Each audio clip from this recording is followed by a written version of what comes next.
Halo Sobat Edu Friends, selamat datang kembali di kelas educlass.id dan kali ini kita akan membahas mengenai materi kimia kelas 10 yaitu mengenai konfigurasi elektron dan juga tabel periodik. Nah, kali ini dari educlass.id akan membahas bagaimana sih teman-teman bisa belajar materi konfigurasi elektron dan tabel periodik dan kita sudah merangkumnya untuk teman-teman semua. Nah, kita akan awali materi kita pertama kali dengan konfigurasi elektron. Konfigurasi elektron sendiri itu didasarkan pada dua jenis teori, teman-teman. Yang pertama, kita akan menggunakan teori model atom Bohr, dan yang kedua, kita akan menggunakan teori model atom mekanika kuantum. Nah, kalau kita tinjau dari yang model atom Bohr dulu, teman-teman. Teori model atom Bohr menyatakan bahwa atom itu tersusun atas inti atom bermuatan positif dan dikelilingi oleh elektron pada lintasan tertentu. Kalau teman-teman lupa, silahkan boleh cek video EduKelas sebelum ini yang sudah membahas mengenai teori perkembangan dari model atom. Nah, kali ini kita akan membahas bagaimana sih cara menyusun elektron yang ada di dalam suatu atom. Nah, kita akan lihat dulu kata kunci yang ada di sini. Bahwa intinya bermuatan positif dan dikelilingi oleh elektron pada lintasan tertentu, teman-teman. Nah, kalau teman-teman kita bantu visualisasikan, kita bisa melihat kalau misalkan kita punya inti atom bermuatan positif, kita akan punya beberapa kulit yang menyatakan mengenai tingkat energi dari suatu elektron, teman-teman, dari posisi. Nah, misalkan atomnya seperti ini ya, teman-teman. Nah, akan ada elektron-elektron yang ada di sepanjang kulit-kulit ini. Nah, inilah yang dicetuskan oleh model atom Bohr, teman-teman. Jadi ada elektron-elektron pada tiap garis-garis lintasan ini, yang dimana tiap kulit ini memiliki tingkat energi tertentu, teman-teman. Nah, kita akan bahas dulu dari tingkat energi, teman-teman. Jadi tingkat energi sendiri, semakin dalam atau semakin menuju ke inti, semakin dekat ke inti, dia akan semakin rendah energinya. Sedangkan semakin luar atau semakin jauh dari inti, semakin luar atau jauh dari inti, dia akan memiliki energi yang semakin tinggi, teman-teman. Semakin tinggi energinya. Nah, ya teman-teman, yang ada di kulit luar-luar ini akan jauh lebih tinggi energinya dibanding yang ada di dalam. Ini dikarenakan elektron ini akan lebih tertarik ke dalam, teman-teman. Sedangkan yang di luar ini akan sulit untuk tertarik. Jadi tingkat energi untuk mempertahankan posisinya akan jauh lebih tinggi. Nah, kalau pada teori model atom Bohr sendiri, teman-teman akan melihat beberapa kulit, teman-teman. Kita akan membaginya beberapa kulit. Kita sebut sebagai kulit 1, kulit 2, kulit 3, dan kulit 4. Di mana masing-masing kulit itu punya maksimum elektron ya, teman-teman. Masing-masing kulit punya maksimum elektron yang bisa ditampung. Nah, memenuhi rumusnya apa mencarinya? Rumusnya adalah 2n kuadrat. Jadi, n ini menyatakan kulitnya, teman-teman. N ini kulitnya. Inilah rumus untuk menentukan berapa elektron maksimum yang dapat ditampung pada tiap-tiap kulit ini. Nah, artinya pada kulit pertama kita akan melihat bahwa elektron ini yang maksimum ditampung adalah sebanyak 2 dikali N-nya. N ini adalah kulit keberapa? Kulit pertama berarti 1. Dikuadratkan. Ya, 2 elektron. Nah, ini adalah maksimum elektron yang ditampung pada kulit pertama. Sedangkan untuk kulit kedua berarti 2 dikali 2 kuadrat sama dengan 8. Ini maksimum pada kulit kedua. Kulit ketiga juga sama, berarti jadinya sama dengan 18 elektron. Pada kulit ketiga, kulit keempat yaitu 2 kali 4 kuadrat sama dengan 32 elektron maksimum pada kulit keempat. Tiap-tiap kulit ini juga punya namanya teman-teman. Pada kulit 1 itu kita sebut sebagai kulit K. Kemudian untuk kulit 2 kita sebut sebagai L, kulit ketiga kita sebut M, kulit keempat N, O, dan seterusnya teman-teman. Nah, pengisian elektron pada masing-masing kulit ini, kita mulai dari tingkat energi yang paling rendah. Untuk pengisian elektron, kita mulai dari tingkat energi paling rendah. Nah, kita ambil contoh untuk pengisian elektron pada atom oksigen. Nah, pada atom oksigen, kita lihat ada berapa jumlah elektronnya. Oksigen memiliki nomor atom itu 8. Nah, artinya dia memiliki total 8 elektron. Nah, kita akan membaginya menjadi beberapa kulit. Artinya pada kulit pertama kita tulis sebanyak 2 elektron. Kemudian kita lihat apakah masih ada sisa. Oh, ternyata masih ada 6 elektron yang belum kita taruh. Kita taruh di kulit kedua. Apakah cukup? Cukup, karena di kulit kedua maksimum menampung sebanyak 8 elektron dan ini masih muat. Artinya pada konfigurasi elektron atom O adalah 2 dan 6. Nah, ini adalah konfigurasi elektron untuk atom. Nah, cuma teman-teman, kita punya permasalahan, yaitu konfigurasi elektron ini, elektron model atom Bohr, ini hanya dapat digunakan di golongan utama, teman-teman. Seperti yang kita bahas pada video sebelumnya, kalau unsur itu terbagi atas golongan utama dan golongan transisi. Nah, teori atau model atom Bohr ini hanya dapat digunakan pada golongan utama. Sedangkan untuk golongan transisi, dia tidak dapat mendeskripsikan bagaimana elektron itu berada. Artinya, teman-teman, kita harus menemukan model lain yang dapat mendeskripsikan bagaimana elektron-elektron tersebut tersusun di dalam atom. Nah, kalau tadi oksigen tersusun di 2 kulit saja, sekarang kita akan melihat untuk yang berada di golongan transisi. Konfigurasi elektron menurut model atom mekanika kuantum.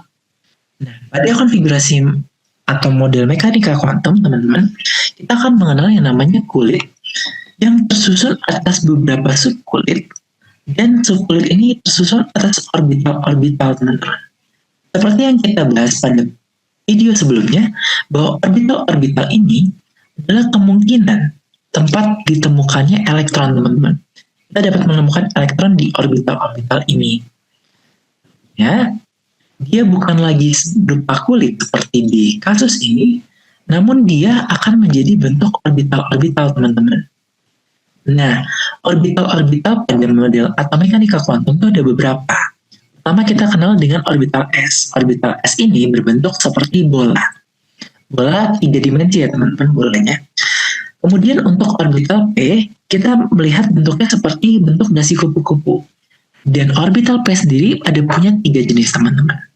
Dia pertama ada di orbital PX, yaitu kita bisa lihat kalau dia sejajar sumbu X, teman-teman. Sedangkan untuk orbital PY, kita bisa melihat bahwa dia sejajar dengan sumbu Y-nya. Sedangkan orbital PZ, dia sejajar dengan sumbu Z. Yang membedakan hanya sejajar dengan tubuh siapanya. Bentuknya sama. Sedikit lebih rumit, ada orbital D, teman-teman. Ada 5 jenis orbital. Yaitu orbital XY, orbital DYZ, orbital DXZ, orbital DX kuadrat Y kuadrat, dan orbital DZ kuadrat.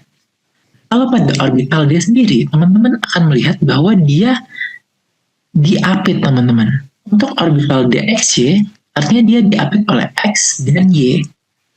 X dan Y-nya. Makanya dia posisinya ada di antara para sumbu-sumbu ini. Sama halnya dengan DYZ. Dia artinya diapit oleh sumbu Y dan sumbu Z. Dia di antara sumbu Y dan sumbu Z-nya. Selanjutnya kita akan melihat juga untuk DXZ. Sama halnya, teman-teman. Dia artinya diapit oleh sumbu X dan sumbu Z. Yang kita lihat di sini dapat oleh sumbu X dan sumbu Z. Berbeda halnya dengan DX kuadrat Y kuadrat. Kalau di sini dia artinya sejajar sumbu X dan sumbu Y. Nah, makanya dia akan terletak pada sumbu X dan juga terletak pada sumbu Y. Sedangkan untuk penggambaran orbital DZ kuadrat, ini dia terfokus pada sumbu Z, teman-teman. Yang ini sumbu Z, kemudian dia ada yang terletak pada bidang XY-nya yang melingkar seperti ini, teman-teman. Nah, ini masing-masing orbital untuk di orbital D. Dan orbital D ini memang cukup berbeda ya, teman-teman, dibandingkan dengan orbital P tadi. Nah, selanjutnya kita akan melihat kalau orbital F. Orbital F ini lebih rumit lagi, teman-teman. Jadi, dia sekarang punya lebih banyak orbital yang dapat terbentuk. Pada kasus ini, kita tampilkan ada 7 model yang teman-teman bisa lihat di sini. Dan orbital-orbital ini, teman-teman, punya urutan tingkat energinya, teman-teman. Di mana untuk orbital S itu lebih rendah dibandingkan dengan tingkat energi. Jadi untuk orbital S itu lebih rendah dibandingkan orbital P, dibandingkan dengan orbital D, dan orbital F pada kulit yang sama. Kenapa ada kata pada kulit yang sama? Karena kita akan melihat pada tiap-tiap kulit nanti akan mempunyai orbital S, orbital P, orbital D, ataupun orbital begitu. Nah, selanjutnya kita akan membahas mengenai diagram orbital. Diagram orbital ini menjelaskan bagaimana menyusun elektron-elektron ini pada setiap subkulitnya, teman-teman. Nah, pada subkulit S sendiri, teman-teman, dia tersusun atas satu orbital yang kita lambangkan dengan satu kotak ini, teman-teman. Sedangkan untuk subkulit P sebanyak 3 orbital yang kita lambangkan dengan 3 kotak. Kemudian subkulit D itu 5 orbital dengan 5 kotak, dan subkulit F 7 orbital dengan 7 kotak. Nah, aturan pengisiannya adalah aturan pengisian di tiap kotak. Tiap kotak hanya boleh, tiap orbital ini hanya maksimum 2 elektron, teman-teman. Dan elektron ini digambarkan sebagai panah. Teman-teman akan menggambarkannya sebagai panah, baik ke atas atau ke bawah. Nah, gimana sih maksudnya? Jadi misalkan kita mau isi subkulit S dengan 2 elektron. Subkulit S ya, teman-teman. Subkulit S dengan 2 elektron. Ini kita isi dengan 1 elektron yang menghadap atas dan 1 elektron yang menghadap bawah. Nah, ini panah ini menggambarkan adanya 2 elektron dalam kulit S. Nah, selanjutnya kita akan melihat juga bagaimana sih aturan pengisian elektronnya yang berdasarkan pada asas Aufbau. Nah, pada asas Aufbau sendiri, teman-teman, kita akan melihat bahwa dia punya tingkatan energinya, teman-teman. Seperti yang kita lihat tadi. Kalau orbital S lebih rendah daripada orbital P, orbital D, dan orbital. Nah, sama halnya dengan ini. Ada susunannya bagaimana cara kita bisa menyusun elektron. Pertama, teman-teman, kita buat dulu diagram cara nyamping, teman-teman, di mana kita bisa melihat bagaimana untuk urutannya. Pertama, kita buat dulu 1S, teman-teman. 1S. Kemudian 2S, 2P, 3S, 3P, 3D, 4S, 4P, 4D, 4F, dan seterusnya. Kemudian, aturan pengisiannya kita mulai dari paling atas, teman-teman. Kita lihat ke sini, ke 1S dulu, teman-teman. Setelah dari 1S, kita balik ke atas, lalu turun kembali, yaitu ke 2S, lalu turun kembali ke atas, yaitu ke 2P, baru turun ke 3S, jadi melintangnya secara diagonal ya, teman-teman. Nah, ini tuh maksudnya apa? Ini maksudnya, teman-teman, adalah urutan pengisiannya. Teman-teman akan mengisi elektron, itu diisi pertama kali dari 1S, kemudian 2S, 2P, 3S, 3P, 4S, kemudian 3D, 4P, dan seterusnya. Nah, ini adalah aturan pengisian elektron yang harus dipenuhi pada model atau mekanika kuantum, teman-teman.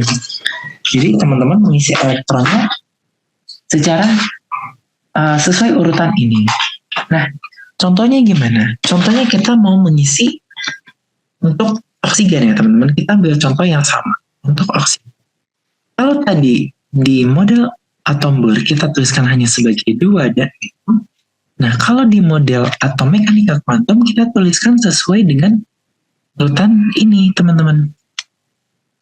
Nah, perlu teman-teman lihat juga, setelah tadi kita membahas bahwa setiap subkulit ini punya maksimumnya, kita bisa tahu, teman-teman, maksimum yang dapat dikandung oleh tiap-tiap subkulit ini. Kalau di subkulit S, tadi kita cuma punya satu orbital, di mana satu orbital mengandung 2, artinya kita punya maksimum. Maksimum bisa dikandung pada orbital S adalah 2 elektron.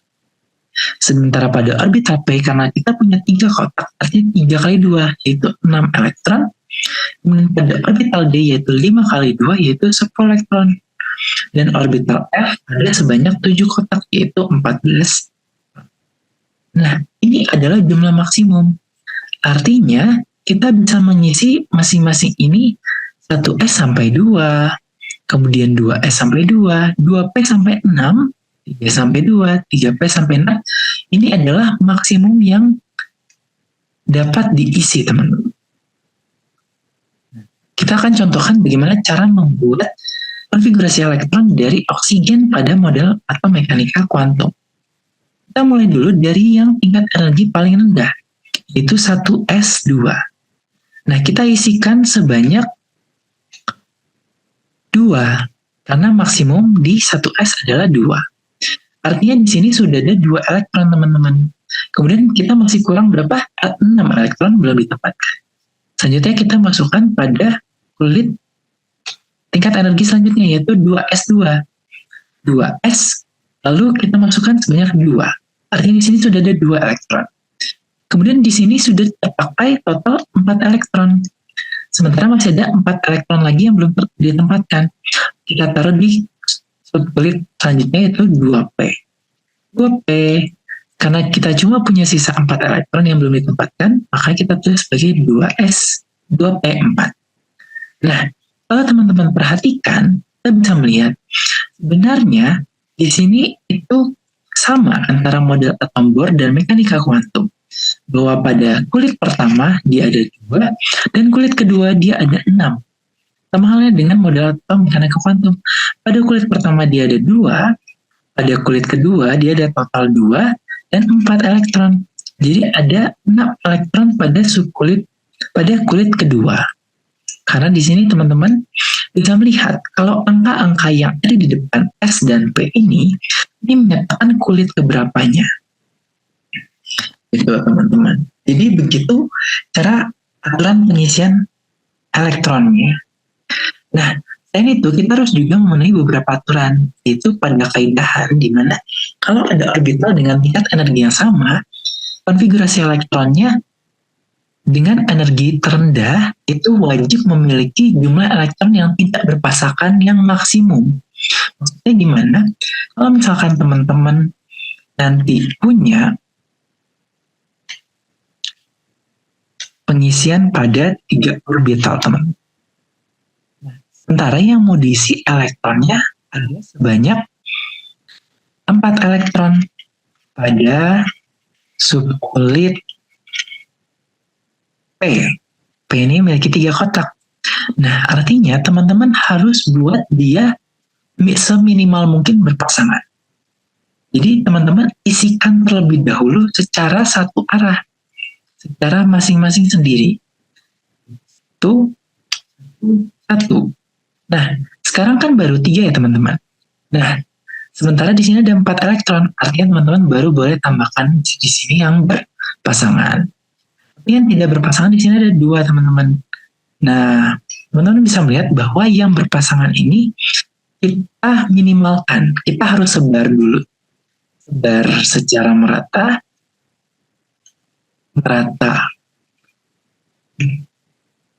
sendiri, baru kita pasangkan kalau ada sisinya. Gitu teman-teman. Jadi pengisiannya harus dilakukan secara sendiri-sendiri terlebih dahulu baru dipasangkan. Kemudian kita akan melihat aturan setengah penuh. Nah, aturan setengah penuh ini berlaku pada beberapa atom dengan konfigurasi elektron yang mencapai subkulit D, teman-teman. Karena pada subkulit D ini, dia kan tadi punya 5 kotak ya, teman-teman. Nah, dia akan jauh lebih stabil jika dia hanya terisi penuh atau jika dia terisi semuanya single, teman-teman. Semuanya tunggal. 1, 2, 3. Jadi total hanya 5 elektron yang mengisi atau 10 elektron.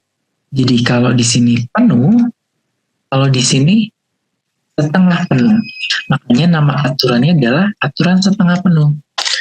Nah, ini adalah kecenderungan untuk suatu elektron dapat berpindah antar orbitalnya. Contohnya gimana? Contohnya kita akan ambil contoh dari CR24. CR dengan nomor atom 24. Nah, kita akan buat dulu konfigurasi elektron berdasarkan model mekanika kuantum. Kita mulai dulu dari 1s. Itu 1s2, 2s2, 2p6, 3s2, 3p6, kemudian 4s2, dan terakhir 3d. Nah, ini yang terakhir teman-teman. Nah, teman-teman perhatikan kalau di sini terakhir dia di 3D4. Sementara kulit paling luarnya ada di kulit keempat, teman-teman. Nah, dia elektron dari sini bisa berpindah satu ke orbital D agar dia membentuk 3D5, teman-teman. Jadi ininya jadi 4S1. Sementara yang sebelah kirinya sama aja ya teman-teman. 1S2, 2S2, 2P6, 3S2, dan 3P. Sementara dari orbital 4S ini berpindah satu agar dia lebih stabil, teman-teman. Begitu. Nah, selanjutnya teman-teman, kita akan mengenal yang namanya bilangan kuantum. Nah, bilangan kuantum sendiri terdiri atas 4 jenis. Pertama ada bilangan kuantum utama, kemudian bilangan kuantum azimut, kemudian ada bilangan kuantum magnetik, dan terakhir ada bilangan kuantum spin. Nah, keempat bilangan kuantum ini biasanya digunakan untuk menyatakan konfigurasi elektron pada subkulit terluarnya. Atau juga yang bisa ditanyakan nanti oleh soal. Nah, bilangan kuantum ini masing-masing punya aturannya. Bilangan kuantum utama ini menyatakan yang dinyatakan sebagai N, ini adalah kulit keberapanya, teman-teman. Kulit keberapanya. Sementara untuk bilangan kuantum azimut, ya teman-teman, jadi untuk bilangan kuantum sendiri, ini akan menyatakan posisi dari suatu elektron. Di bilangan kuantum ini, bilangan yang menyatakan posisi elektron.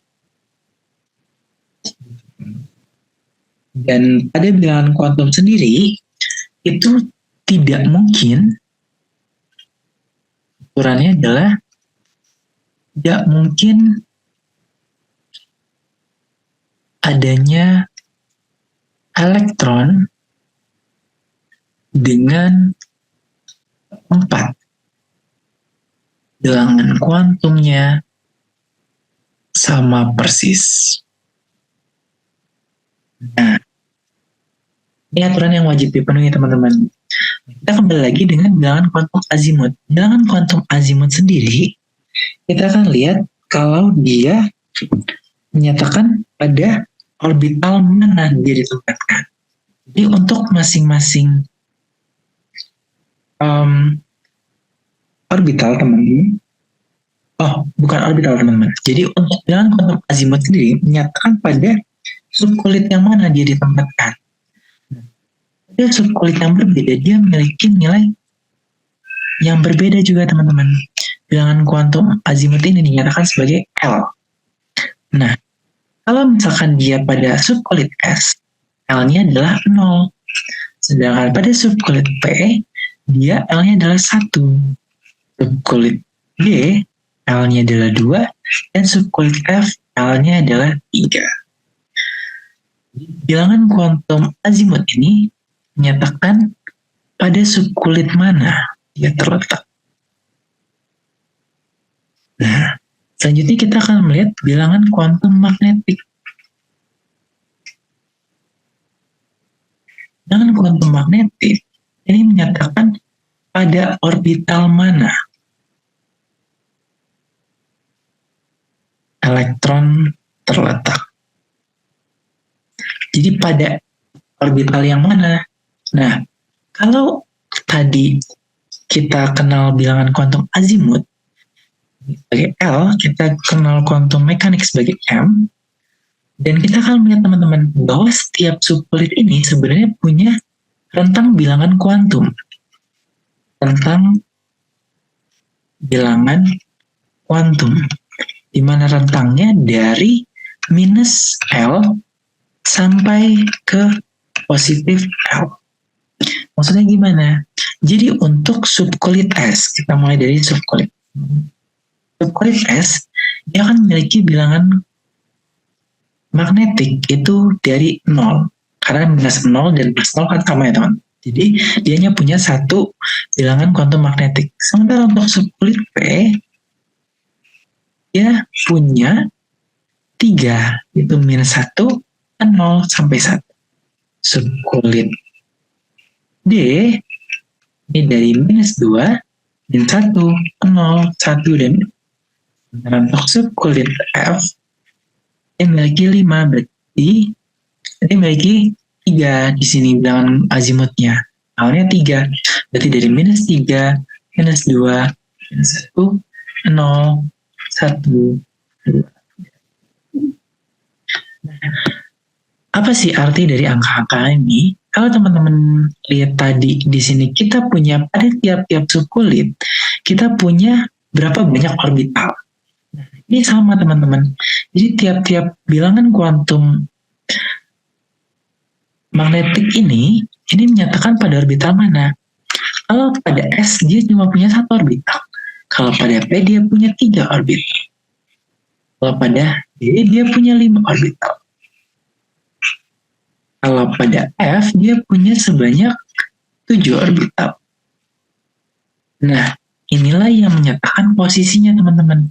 Jadi kalau elektronnya berada di dalam sini, ini berarti artinya bilangan kuantum magnetiknya adalah pada kotak orbital ke yang 0. Sementara misalkan di sini, elektronnya di sini. Berarti artinya magnetiknya adalah 1, teman-teman. Kita akan lihat kembali di contoh soalan. Dan terakhir kita kenal sebagai bilangan quantum spin. Bilangan quantum spin ini, yang dikenal sebagai S, ini menyatakan arah rotasi. Yang kita bisa seragamkan di mana elektron yang mengarah ke atas, ini kita memiliki S-nya plus setengah, dan sementara yang ke bawah kita seragamkan S-nya adalah minus setengah. Jadi pilihannya kalau di quantum spin itu antara plus setengah atau minus setengah, teman-teman. Gitu. Contoh pengerjaannya gimana? Contohnya teman-teman, kita ambil contoh yang tadi nih. Untuk konfigurasi elektron terakhir di oksigen, yaitu 2p4.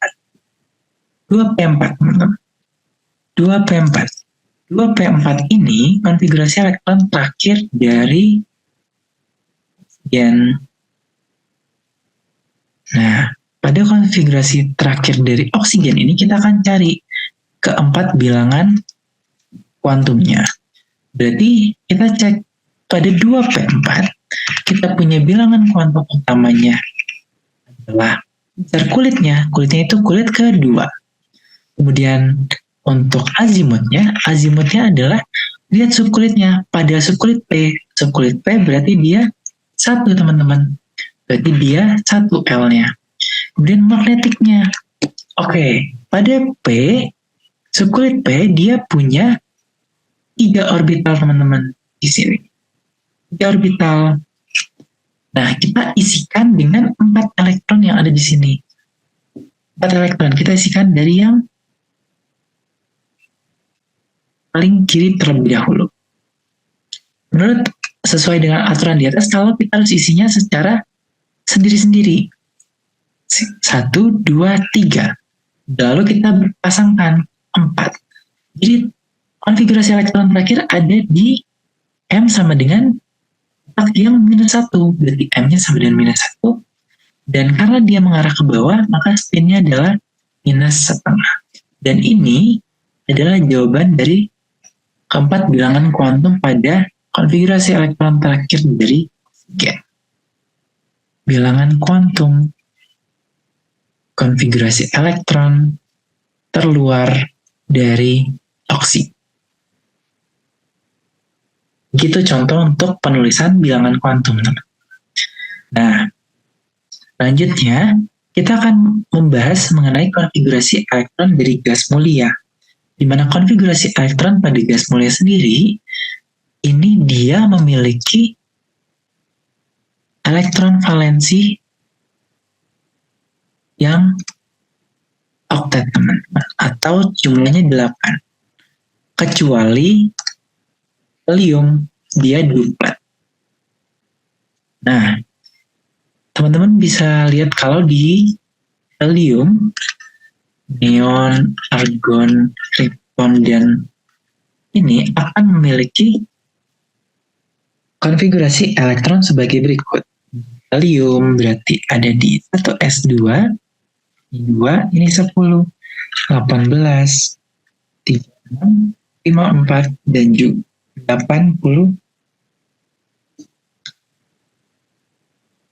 86. Ini yang ditampilkan di sini adalah nomor atomnya. Jadi ini konfigurasi elektronnya sebagai berikut untuk Ne 1s2, 2s2, 2p6, Ar itu 1s2, 2s2, 2p6, 3s2, 3p6, krypton itu 1s2, 2s2, 2p6, 3s2, 3p6, 4s2, 3d10, 4p6, dan untuk xenon itu 1s2, 2s2, 2p6, 3s2, 3p6, 4s2, 3d10, 4p6, kemudian kita lanjutkan kembali 5s2, 4d10, dan 5p. Kemudian untuk radon, radon, kita mulai dari 1s2, 2s2, 2p, 3s2, 3p6, 4s2, 3d10, 4p6, 5s2, 4d10, 5p6, 6s2, 5d10, dan terakhir 6p6. Kalau teman-teman perhatikan, pada kulit terluarnya dia sebanyak 8 kecuali untuk helium. Kulit terluarnya totalnya 8. 8, ini juga 8. Untuk ini kulit keempat, 8 juga. Yang ini kulit kelima, 8 juga kulit elektron valensinya. Kalau yang di sini juga 8. Nah, apa fungsinya kita mempelajari konfigurasi gas mulia ini? Konfigurasi gas mulia ini, teman-teman, menunjukkan bahwa dia sudah stabil. Dan konfigurasi gas mulia ini tidak mudah bereaksi kembali. Nah, dia sudah stabil, teman-teman. Dan kita bisa menggunakan konfigurasi gas mulia ini untuk menghemat waktu menuliskan konfigurasi elektron. Jadi misalkan kita mau menuliskan konfigurasi elektron dari natrium dengan nomor atom 11. Atau kita tuliskan konfigurasi elektronnya adalah 1s2, 2s2, 2p6, 3s1. Nah, teman-teman bisa melihat kalau di sini, kalau kita bisa substitusi ini atau ganti ini menjadi bentuk Na, teman-teman. Karena dia sama-sama 1s2, 2s2, 2p6. Artinya kita bisa substitusi ini menjadi Na 3s1. Jadi teman-teman bisa menghemat menulisnya sebagai Na, yang Na ini artinya 1s2, 2s2, 2p6. Terus ditambah sisanya 3s. Jadi teman-teman bisa menuliskan lebih hemat. Begitu untuk materi bagaimana konfigurasi elektron baik dari model atom Bohr maupun model atom mekanika kuantum. Oke, untuk selanjutnya teman-teman, kita akan melihat beberapa contoh latihan soal.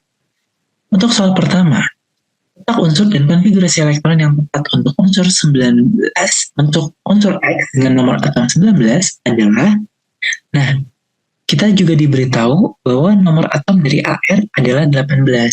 Ya, kita tuliskan dulu teman-teman untuk konfigurasi elektron dari unsur X ini. Memiliki nomor atom 19, kita mulai dari 1s2, 2s2, 2p6, 3s2, 3p6. Ini berarti sudah 2 elektron. Ini sampai sini sudah 10 elektron. Sampai sini sudah 18 elektron, dan terakhir di sini kita butuh 1 lagi. Berarti kita tulis 4s1.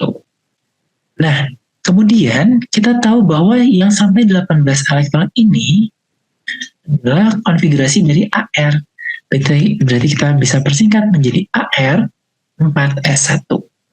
Jadi konfigurasinya adalah AR 4s1. Nah, kemudian kita ditanya letaknya. Letaknya di mana?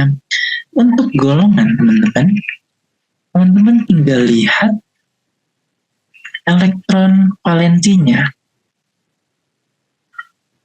Elektron valensinya ada berapa? Nah, elektron valensinya menunjukkan golongannya, teman-teman. Nah, kita akan bahas sedikit untuk elektron valensi. Kalau teman-teman menemukan elektron valensinya dalam subkulit S,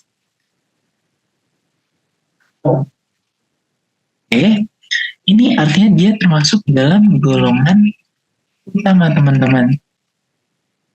Golongan utama, dan valensinya, golongannya ditentukan dengan jumlah S ditambahkan dengan P pada kulit terluar, atau S-nya saja kalau tidak ada. Nah, ini kalau dia pada subkulit S atau P. Nah, selanjutnya teman-teman, kita akan melihat kalau dia subkulitnya bukan S dan P, melainkan subkulit D. Nah, teman-teman harus melihat kalau dia bukan golongan utama lagi, melainkan sebagai golongan transisi. Dan kita lihat konfigurasi elektron beberapa terakhirnya, teman-teman harus lihat kalau misalkan dia biasanya akan menunjukkan pola NS, kemudian N-1. Nah, misalkan 4S, 2, 3, D, 4. Nah, teman-teman harus lihat kalau dia di sini untuk mencari nilai golongannya, kita harus jumlahkan dari S ditambah dengan D-nya. Itu 2 ditambahkan dengan 6. Ya, dia berada pada golongan 6B. Gitu, teman-teman. Tapi kalau misalkan nanti teman-teman temukan bahwa ternyata karena S ditambah D-nya ini adalah sama dengan 8 atau 9 atau 10, dia akan termasuk golongan 8B. Sementara kalau S ditambah D-nya adalah 11, dia masuk dalam golongan 1B. Sedangkan S ditambah D-nya adalah 12, ini golongan 2B. Jadi teman-teman lihat, S dan D-nya ini bukan artinya kulitnya yang ditambahkan ya teman-teman, tapi elektron di tiap subkulitnya. Artinya elektron di kulit subkulit S dan ditambahkan elektron di subkulit D-nya. Elektron di subkulit S tambahkan dengan elektron subkulitnya. Misalkan nih teman-teman, jadi 4S2, 3D7 teman-teman. Jadi yang kita tambahkan adalah elektronnya teman-teman. Itu 2 dan 7. Elektron di S dan elektron di D. 2 tambah 7, itu 9. Dan sesuai tadi, bahwa dia termasuk dalam golongan 8B. Nah, begitu teman-teman. Terus kemudian, cara mencari periodenya bagaimana? Cara mencari periode, teman-teman tinggal lihat kulit paling besarnya, teman-teman. Kulit paling besarnya ada di kulit keberapa? Kalau misalkan tadi konfigurasinya adalah 1S2, 2S2, 2P6, 3S2, 3P6, 2 dan 3D4, teman-teman tinggal lihat kulit paling besar ada di kulit ke-4. Artinya dia periode ke-4. Di cara menentukan periode, teman-teman tinggal lihat kulit paling besar. Sementara untuk golongan, kalau dia golongannya berakiran S atau P, teman-teman tinggal jumlahkan. Misalkan untuk yang di soal yang akan kita bahas ini. Sementara kalau di subkulit D, teman-teman harus lihat juga untuk yang S-nya. Dan dijumlahkan dari subkulit S dan subkulit D. Nah, kita akan lihat kembali contoh di atas untuk yang soal nomor pertama. Karena kita tahu bahwa subkulit terakhirnya adalah S, artinya dia termasuk golongan pertama. Artinya dia dalam golongan, kita lihat elektronnya ada berapa jumlahnya? Ada 1, berarti golongan 1A. Kemudian kulit maksimalnya paling gede adalah 4, berarti periodenya periode 4. Artinya, jawabannya untuk yang nomor pertama adalah teman-teman. Gitu. Nah, selanjutnya untuk yang kedua. Nomor atom unsur X adalah, kita tahu tadi teman-teman, AR itu nilainya 18 elektron. Terus kemudian kita tambahkan saja, karena kita cuma diminta mencari nomor atom unsur X. Jadi kita lihat teman-teman konfigurasi di sini adalah AR, kemudian dilanjutkan setelah AR itu adalah 4S. 4S dan di sini diisi sebanyak 2 elektron. 4S2, kemudian 3D dan diisi sebanyak 1 elektron. Artinya total ada 18 tambah 2 elektron ditambah 1. Itu total ada 21 elektron. Dan jawabannya benar adalah C. Selanjutnya, unsur Y dalam sistem periodik unsur terletak pada golongan dan periode berapa? Kalau unsur Y, teman-teman, neon. Neon itu adalah konfigurasi gas mulia adalah S2, 2S2, 2P6. Nah, selanjutnya kita lanjutkan kembali. Kalau Y berarti dia ada di 1s2, 2s2, 2p6, kemudian 2p6, 3s2, diisi 2 elektron, kemudian 3p diisi oleh 5 elektron total, berarti 3p5. Kita lihat sekarang, dia ada di golongan dan periode berapa? Kita cek elektron terakhirnya. Dia ada di kulit paling besar adalah 3, berarti dia pasti ada di periode 3. Periodenya pasti 3. Sementara untuk golongannya, karena dia berakhiran P, artinya kita jumlahkan dengan S, yaitu golongan 7.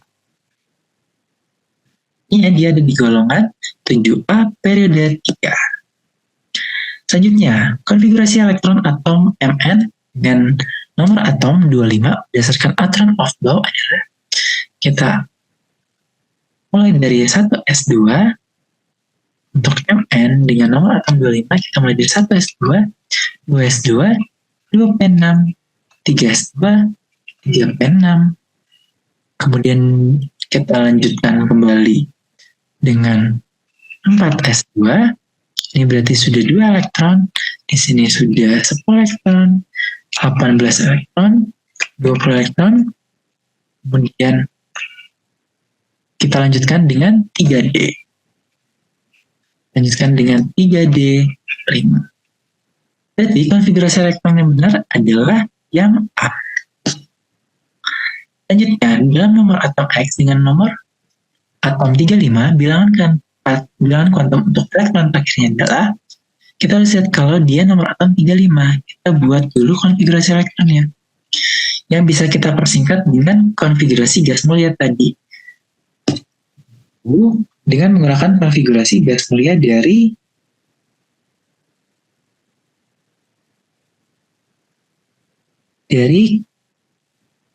argon, teman-teman. Karena argon total 18, berarti kita mulai dari argon 18, kemudian kita lanjutkan dengan 3D. Kita lanjutkan dengan 4S terlebih dahulu, teman-teman. 4S2, 3D, 4S2, kemudian 3D. Nah, di sini argon 18, kita 20 elektron, kita tambah 10 lagi, berarti 3D 10. Kemudian kita lanjutkan, kita masih butuh sebanyak 5 elektron, berarti lanjutkan dengan 4P5. Ini prinsipnya, teman-teman. Nah, artinya kita harus cek bilangan kuantum terakhirnya. Bilangan kuantum terakhirnya yaitu pada 4P5. Berarti untuk N-nya sama dengan 4, yaitu dari kulitnya, dan L-nya, karena dia dalam subkulit P, artinya L-nya sama dengan 1, kemudian karena subkulit P, kita harus gambarkan terlebih dahulu. Ini ada 3, yaitu minus 1, 0, dan 1. Dan magnetiknya kita isikan elektronnya, 1 ke arah atas, lalu baru dipasangkan ke arah bawah. Ini menunjukkan bahwa subkulitnya per elektron ini terdapat pada orbital yang 0, magnetiknya 0. Kemudian spinnya karena ke bawah minus. Ya, N-nya 4, L-nya sama dengan 1, M-nya sama dengan 0, dan S-nya minus 1.